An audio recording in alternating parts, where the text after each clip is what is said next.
గురుగారు, మదురైలో ఉన్న నూపురు గంగ యొక్క ప్రత్యేకత ఏమిటి? సుందరరాజ పెరుమాళ్ళకి నూపురు గంగకు ఉన్న సంబంధం ఏమిటి? మనం ఇందాక చెప్పుకున్నామే అలంగర్ కోవిలై అని.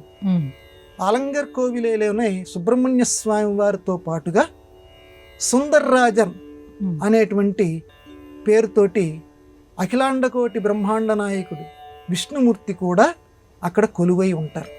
విష్ణుమూర్తి ఒక భాగంలో విష్ణుమూర్తి ఉంటారు, ఒక పక్కేమో ఈ సుబ్రహ్మణ్య స్వామి ఉంటారు.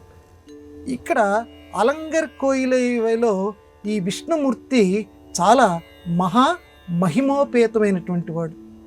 ఈ స్వామివారికి సంబంధించి ఒక ప్రత్యేకత ఏంటంటే నూపుర గంగ. నూపుర గంగ అనేటువంటిది అక్కడ చాలా విశేషంగా ప్రవహిస్తూ ఉంటుంది అలంగర్ కోవిలలో. అది మనం చాలా జాగ్రత్తగా పరిశీలించాలి. స్వామివారికి ఆ నూపుర గంగతోటే అభిషేకాలు చేస్తూ ఉంటారు.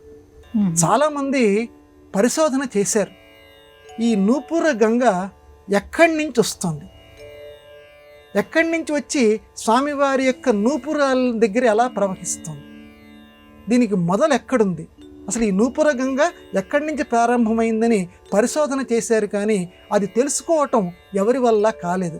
అలంగర్ కోవిలై సుందర్రాజన్ అంటారు.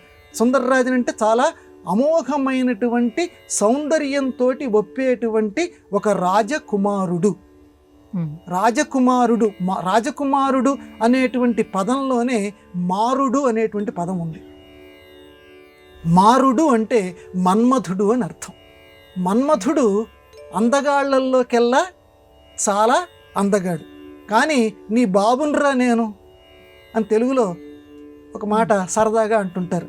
అంటే నీ బాబునరా నేనంటే నీకంటే నువ్వే విషయంలో గొప్పవాడి అనుకుంటున్నావో అంతకంటే కూడా గొప్పవాడిని నేను అని చెప్పటానికి నీ బాబునరా నేను అంటారు. నిజానికి కూడా మన్మధుడికి బాబు అంటే ఇక్కడ నా ఉద్దేశం తండ్రి. మన్మధుడికి తండ్రి విష్ణుమూర్తి. ఎందుకంటే రుక్మిణి శ్రీకృష్ణుల యొక్క కుమారుడు ప్రద్యుమ్నుడు మన్మధుడి యొక్క అవతారం. కాబట్టి రుక్మిణీ కృష్ణులు అని అంటే లక్ష్మీదేవి విష్ణుమూర్తి, వాళ్ళకి పుట్టినటువంటి వాడు మన్మధుడు అందగాడు. కాబట్టి అందగాడికి తండ్రి ఇంకా గొప్ప అందగాడు. అందుకే ఈ అలంగర్ కోవిలలో ఉన్నటువంటి ఈ సుందర పెరుమాళ్ ఈ విష్ణుమూర్తిని సుందర్రాజన్ అనేటువంటి పేరుతో కూడా పిలుస్తూ ఉంటారు. స్వామివారి యొక్క ఆ విగ్రహం దేదీప్యమానంగా వెలుగుతూ ఉంటుంది. ఆయన దగ్గర ప్రవహించేటువంటి ఆ నూపుర గంగ బొట్టు కొంచెమైనా సరే మన శిరస్సును తాకించుకుంటే అమోఘమైనటువంటి ఫలితం వస్తుంది. అత్యద్భుత ఫలితాలను ఇచ్చేటువంటి ఆ క్షేత్ర సందర్శనం చేస్తే చాలా మంచిది. కనీసం ఆ క్షేత్రం గురించి పేరు విన్నాం. ఇప్పుడు మనం అందరం కూడా ధన్యులమయ్యాం.